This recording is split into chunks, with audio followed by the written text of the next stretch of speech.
once you get into a series of, missed payments, and it's really easy to stay on that. Yeah. And again, it took me some years to understand how that works, but it's so common because it can happen to anybody, right? And so I remember being about 19. So I had gotten my own place, and I said, what my intention for my life at 19 years old, I wanted to live in the same house forever. Mm. I wanted to drive a Taurus, Mm-hmm. and I wanted to be a teacher so that I could get paid every 2 weeks. Mm. And I remember saying that so regularly that people who knew me was like, first off, we don't believe it, Yeah. but that you would have set an intention that for me, being who I am, was in that way was comforting. It was to say, I just want to live in the same house forever. So when I bought my first home at 21, the idea was I'm never leaving here, and my kids will never leave here because I want them to live in one house for their whole life and know what that feels like. Now, by the grace of God, I still have that home in our family, and my kids have grown up in the same house their whole life, right? Mm-hmm. In addition to moving to different communities. I did get the Taurus. I did become a teacher, but so many other things happened in my life. So when I started the first business, I was so reluctant about doing it because it was the unknown. And I really didn't want to, but I went ahead with it. And I realized that it was something that I could do well. Again, I took it for granted that those are sales skills and customer service and business. But what I realized was I liked having the flexibility to make my own money. Mm-hmm. And so to be 21 years old making six figures, I remember most months I made at least $10,000 a month at 21 years old. Mm-hmm. I bought myself a Cadillac at 23 years old. And it was like not because I was being flashy. It was because I could at that point. That was where I really got a taste for I like being the author of my own destiny. And I love being able to say what I have the desire to do, I can do. And so I stayed in entrepreneurship for a while, created a number of businesses. And then when I transitioned out of my first marriage, I went back into education, was able to have a very successful career in schools. I became a school principal by the time I was like 27, 28 years old. I transitioned into central office administration. So I ran what was one school, then 3 schools, then 15 schools. And then I was able to come back to entrepreneurship as a way for me to marry the two. So I was able to build my career off of what I learned in my corporate career. Mm-hmm. And so now I am in entrepreneurship full time and doing a number of business ventures that really set my soul on fire. And I think that I recognize how much of a privilege it is to do work that sets your soul on fire. So many times we do jobs because we have to, right? When I was a single mom with my own 4 kids, I worked many a job that I hated. I went to schools and my stomach hurt pulling in the parking lot, but it paid the bills and I had to take care of my family. So I recognize how much of a privilege it is to be in a space where I get to do things that I'm excited about. I get to spend my time and my days how I want to. I get to be paid handsomely for the work that I get to do. And then I get to help people. So I don't know that there's anything better that I could be doing professionally than what I'm doing today. That's deep. I often say my biggest joy in this is the autonomy. Mm-hmm. And that autonomy, that freedom to do, because that's it definitely comes with consequence. I mean, but if I want to take a day off and say, you know what, I'm going to just watch Black Panther 2 4 times in a row at the movie theater, I have that opportunity without that same level of stress or anxiety of a person hey, where you at? What's going on?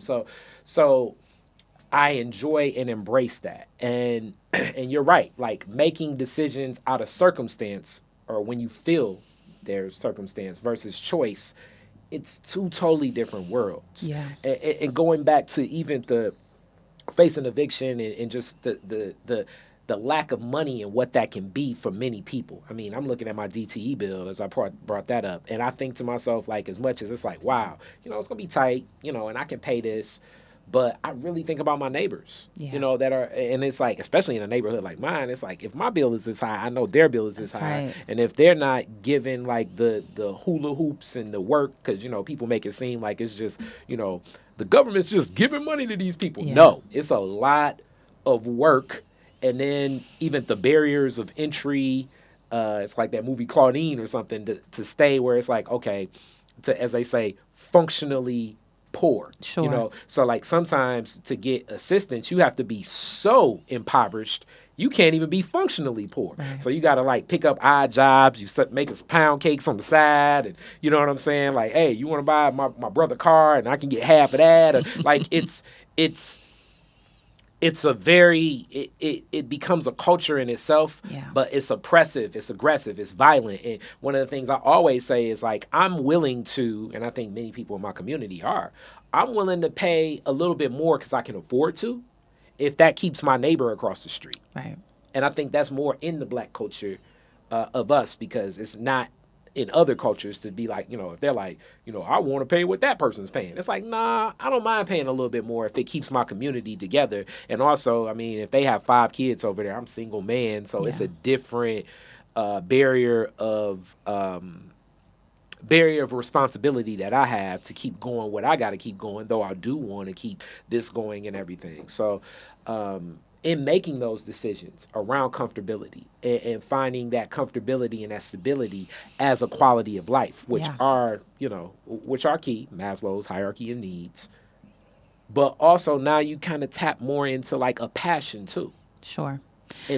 So I'm sorry to cut you off here. I think that this is why I acknowledge that tapping into passion is a privilege. Mm-hmm. There were for sure years where I was so poor I couldn't make the ends meet. So we're talking out of childhood. So get out of childhood, make it to adulthood.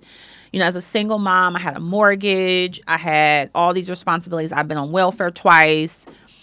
And I can remember what it was like to make decisions about buying groceries or paying a light bill. Mm-hmm. So when I was in those seasons of my life, it was really lean time. So I can remember a Christmas, one of the first Christmases that I was divorced, and I had no money to buy a single gift for my kids. Mm. So I sent them to their dad's house so that they would, I knew they would get gifts from there, but that they might forget that they didn't get any from me that year, you know? Mm. So I say that because I think that there is something that growing up in poverty gave me, which was a certain level of resiliency that I didn't know I would need in other phases of my life. Because I think when you grow up poor, you think, well, that's fine. When I be an adult, I'm not going to be poor. Good. Yeah, I'm going to be good. This is never going to happen to me again. And I can remember the time that I like played around with DTE and let them shut me off and having to be like, now, what did my mother do? What do I remember about being a kid that I can do here? And in that case, the one time my lights were shut off, I sent my kids to go spend a night somewhere and I paid the bill and it was on the next day and they never knew the lights were off, right? So some of that gave me some training and preparation for when times would get really lean. But what it also gave me was a really strong sense of appreciation for how to move and maneuver out of poverty, because it's so many things other than how much money you make. It is a mindset. It is how you spend your money. It is the decisions you make about money. It's the relationship that you have with money. It's all of those things. And I can say this having been a person who has moved through every phase of that. So even when people have been surprised that I have left a corporate career to do entrepreneurship full time, yes, that is a privilege. But what I also know is there's a responsibility that comes when you have figured out and somewhat mastered some of those same concepts. You have a responsibility to show other people how to do it. So if I can tell you how to get off welfare, right? I know how to do that. Again, having to be in the welfare line twice in my life, I knew how to get off of welfare. I also know how to scale businesses into, multiple 6 and 7 figures.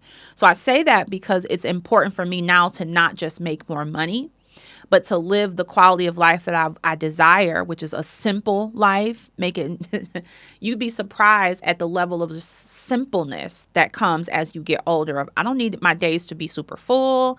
I don't need to be doing all the things. I don't need to be at all the things. I just want to have a really strong impact, and I want to help my community, and I want to do it in my own way. But now I meet entrepreneurs who are in the struggle and they're trying to figure out how to operate their businesses. And I wake up every day being like, you know what? I'm on fire to help people figure that part out. Because what we don't talk about enough is here is what real entrepreneurship is going to look like. Because when it was happening to me, I thought, man, I must not be that good at this stuff because I'm struggling, right? Why am I still at check and go? Or why is my account overdrawn or whatever? Or why is my credit bad? Well, no, let's talk about this because those are just parts of the journey. I agree.